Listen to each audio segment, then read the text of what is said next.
మళ్ళీ మాట్లాడదాం. శ్రీనివాస్ గారు ఏమంటారు? బోరబండ ప్రాంతాల్లో ఆ ఏరియాల్లో మీకు కాస్త లీడింగ్ వచ్చే అవకాశం ఉంది అని అనుకుంటున్నారంట. అండ్ ప్రస్తుతానికైతే 5వ రౌండ్ ముగిసింది. 5వ రౌండ్లో కూడా కాంగ్రెస్ ఆధిక్యంలోనే కొనసాగుతోంది. శ్రీనివాస్ గారు ఏంటి, ఇంకొక 5 రౌండ్లు ఉన్నాయి కాబట్టి అందులో అయినా మీరు ఏమైనా ఆధిక్యంలోకి వచ్చే అవకాశం ఉంది అని అనుకుంటున్నారా? మీ ధీమా అయితే మీకు ఉంది కదా. రైట్, శ్రీనివాస్ గారితో మాట్లాడే ముందు ఒకసారి గాంధీ భవన్కి వెళ్దాం. గాంధీ భవన్లో కుమార్ లైవ్లో ఉన్నారు. కుమార్,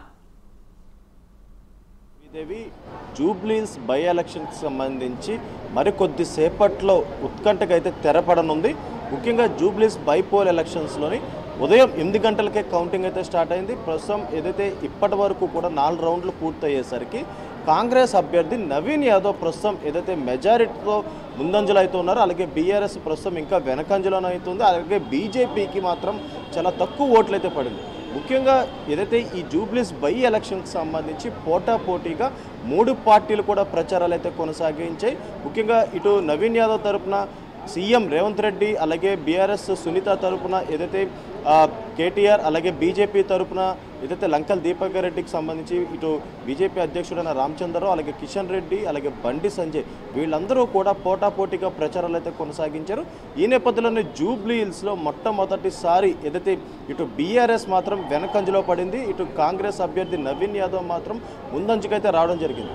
గత 3 సార్లు కూడా నవీన్ యాదవ్ ఎమ్మెల్యే క్యాండిడేట్ కింద నించొని ఏదైతే పరాజయానికి అయితే వెళ్ళాడని చెప్పొచ్చు. కానీ ఈసారి ఏదైతే 3 సార్లు ఓడిపోయినా సరే ఇప్పుడు 4వసారి ఏదైతే నేషనల్ పార్టీ అయిన కాంగ్రెస్ పార్టీ నవీన్ యాదవ్కి టికెట్ ఇచ్చి మరి బరిలోకి అయితే దింపింది. ఈ నేపథ్యంలోనే ఇటు లోకల్గా కావచ్చు, లేదంటే ఇటు ఆయనకున్న ఫేమ్ కావచ్చు, ఇదే విధంగా ప్రస్తుతం ప్రజల్లో కూడా ఆయనకైతే ఓటింగ్ అయితే వేయడం జరిగింది. ప్రస్తుతం ఏదైతే చూసుకున్నట్టయితే మొదటి రౌండ్ నుంచి చూసుకున్నట్టయితే ఫస్ట్ రౌండ్లో కాంగ్రెస్ 47 సీట్లు ఏదైతే ఓటుకైతే మెజారిటీలో ఉంది. ఆ తర్వాత సెకండ్ రౌండ్లోని 2947 మెజారిటీతో ఉంది. అలాగే థర్డ్ రౌండ్లోని 3100 సీట్లతో మెజారిటీలోకి వెళ్ళింది. అలాగే 4వ రౌండ్లో కాంగ్రెస్ పార్టీ సేమ్ 3100 ఓట్లతో ముందుకైతే వెళ్ళింది. అలాగే 4వ రౌండ్లో చూసుకున్నట్టయితే 9147 ఓట్లతోని ముందంజలో అవుతుంది.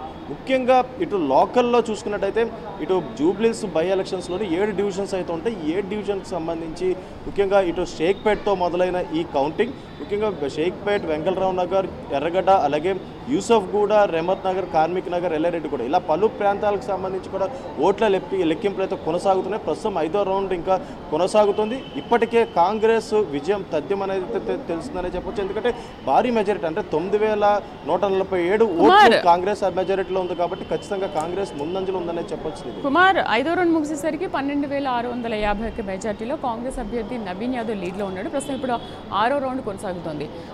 సో ఇప్పుడు కాంగ్రెస్ గాంధీ భవన్లో ఏమైనా కోలాటం ఏదైనా కనిపిస్తుందా? ఎందుకంటే విజయవంతమైన నేపథ్యంలో, అంటే ఈ 5 రౌండ్లు మాత్రమే విజయవంతమైన నేపథ్యంలో అక్కడ ఏమీ ర్యాలీలు కానీ ఎలాంటి సెలబ్రేషన్స్ కానీ చేసుకోవద్దని చెప్పింది కదా ఈసీ. మరి అలాంటి వాతావరణం ఏమైనా కనిపిస్తుందా అక్కడ కోలాహలం? శ్రీదేవి, ముఖ్యంగా తాజా సమాచారం ప్రకారం చూసుకున్నట్టయితే ఇటు 5వ రౌండ్లో కూడా కాంగ్రెస్ మెజారిటీలోనే ఉంది. 12000 మెజారిటీకి అయితే ఇప్పటికే కాంగ్రెస్ చేరుకున్న పరిస్థితి ఉంది.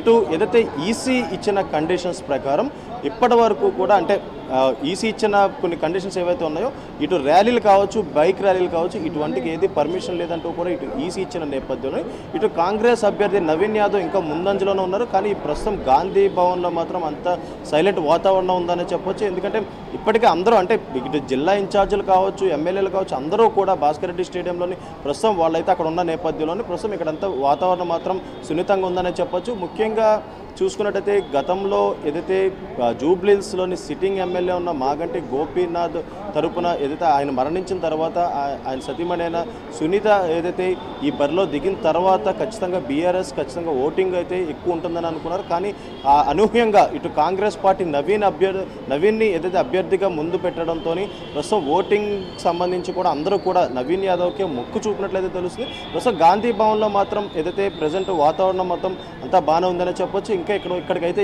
ఎటువంటి లీడర్స్ అయితే రాలేదు. కొద్దిసేపటి క్రితం హనుమంతరావు అయితే రావడం జరిగింది. ముఖ్యంగా జూబ్లీహిల్స్ ఎలక్షన్ సంబంధించి ఖచ్చితంగా కాంగ్రెస్ గెలుస్తుందని మొదటి నుంచి మేము అంచనా వేసాం. అదేవిధంగా ప్రస్తుతం నవీన్ యాదవ్ కూడా ఏదైతే భారీ మెజారిటీతో ముందుకెళ్తున్నాడంటూ కూడా హనుమంతరావు చెప్పిన పరిస్థితి అయితే ఉంది. ప్రస్తుతం ఏదైతే మరికొద్దిసేపట్లో అంటే ఈ 6వ రౌండ్ కూడా మొదలైంది కాబట్టి ఇప్పటికే కాంగ్రెస్కి ఏదైతే విజయం తథ్యం అనేది తెలుస్తుంది. ఈ నేపథ్యంలోనే ఇటు కార్యకర్తలు అందరూ కూడా సంబరాలు చేసుకునే పరిస్థితి అయితే ఉంటుంది.